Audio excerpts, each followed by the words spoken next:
sécurité. Ils ont ça à la bouche. On a un problème de sécurité en France. Mais ils ont raison.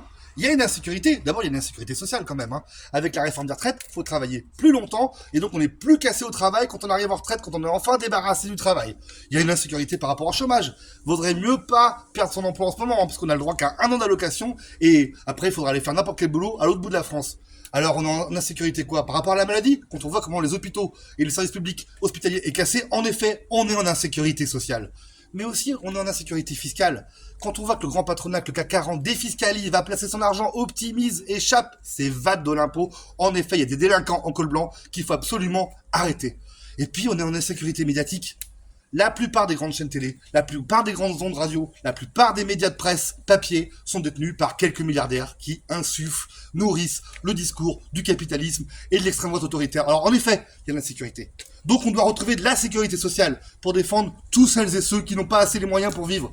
On doit défendre aussi une presse libre et enfin, on doit arrêter l'évasion fiscale et faire une justice fiscale qui va pour les aides sociales.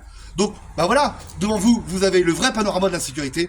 On doit reprendre notre destin en main, comme on l'a fait en 36 avec le Front Populaire, comme on l'a fait en mai 68, comme on l'a fait en 95. C'est par la grève que les syndicats et les forces politiques progressistes peuvent gagner pour le peuple.